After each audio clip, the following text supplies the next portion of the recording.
अक्टूबर 2016 में भीम यूपीआई पर ट्रांजैक्शन की संख्या सिर्फ 1.031 लाख थी, जिसका मूल्य महज 48 करोड़ रुपए था। आज साल 2023 की पहली छमाही में यूपीआई से ट्रांजैक्शन की संख्या बढ़कर 51.91 अरब हो गई है।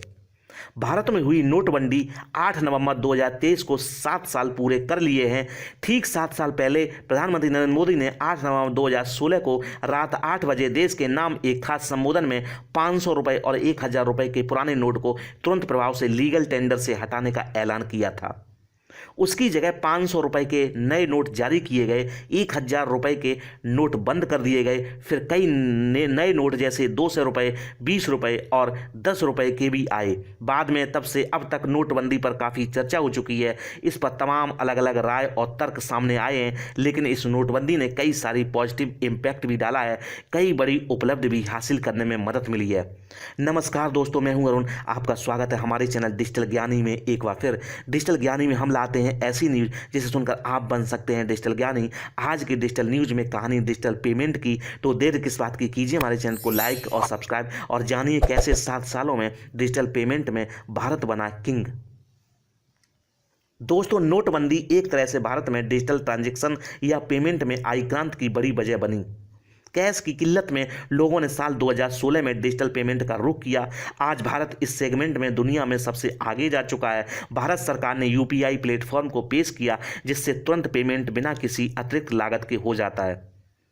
यूपीआई ने तो डिजिटल पेमेंट में क्रांति ला दी। साल 2023 में पीआईबी की तरफ से बताए गए डिजिटल ट्रांजैक्शन के आंकड़ों पर नजर डालें तो अक्टूबर 2016 में डिजिटल पेमेंट ट्रांजैक्शन की संख्या 79.67 करोड़ थी। अक्टूबर 2016 में भीम यूपीआई में ट्रांजैक्शन की संख्या सिर्फ 1.031 लाख थी, जिसका मूल्य महज 48 करोड़ था। आज साल 2023 की पहली छमाही में यूपीआई से ट्रांजैक्शन की संख्या बढ़कर 51.91 अरब हो गई है।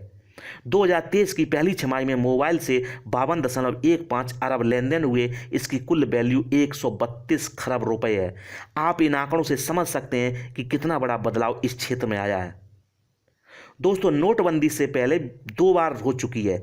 ऐसा नहीं है कि साल 2016 में की गई नोटबंदी देश में पहले ऐसी घटना थी। इससे पहले भी साल 1946 में 1000 रुपये और 10,000 रुपये के करेंसी नोट को चलन से अलग कर दिया गया था। हालांकि तब इस बैन का ज़्यादा असर नहीं पड़ा था, क्योंकि तब लोगों के पास इतने बड़े वैल्यू के नोट ही उपलब्ध नहीं थे। हालांकि 1954 में 5,000 रुपये की अतिरिक्त मुद्रा की शुरुआत के साथ दोनों नोटों को बहाल कर दिया गया था। साल 1934 में 500 रुपये और 1000 रुपये के नोटों की घोषणा की गई और 4 साल बाद 1938 में 10,000 रुपये के नोटों की घोषणा की गई।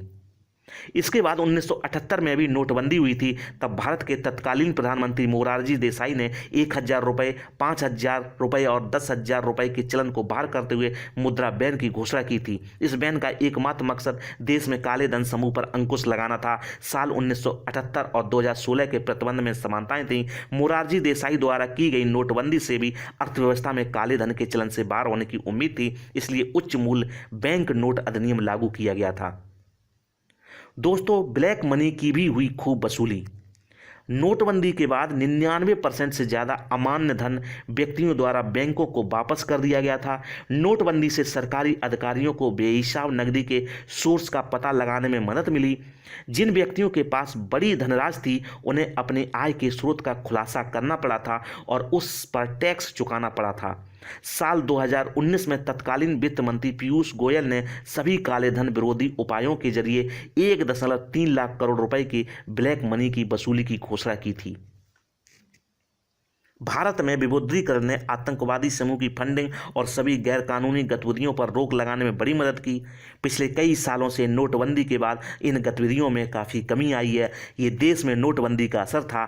इससे मनी लॉन्ड्रिंग कृत्यों पर भी अंकुश लगा है और इनकम टैक्स डिपार्टमेंट के लिए कैश का पता लगाना आसान हो गया है और अवैध मनी लॉन्ड्रिंग का रास्ता कठिन हो गया है। नोटबंदी का एक पॉजिटिव असर यह भी हुआ है कि देश में टैक्स पेयर्स की संख्या में तेजी से बढ़ोतरी दर्ज की गई। वित्त वर्ष 2017-18 के दौरान आयकर विभाग ने अपने आधार में 1.07 करोड़ नए करदाताओं को जोड़ा था, जो वित्त वर्ष 2016-17 के मुकाबले में वित्त वर्ष 2017-18 में दाखिल रिटर्न की संख्या में लगभग 25% की वृद्धि देखी गई।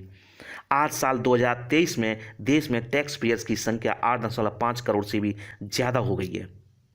आज आपने जाना डिजिटल पेमेंट के बारे में।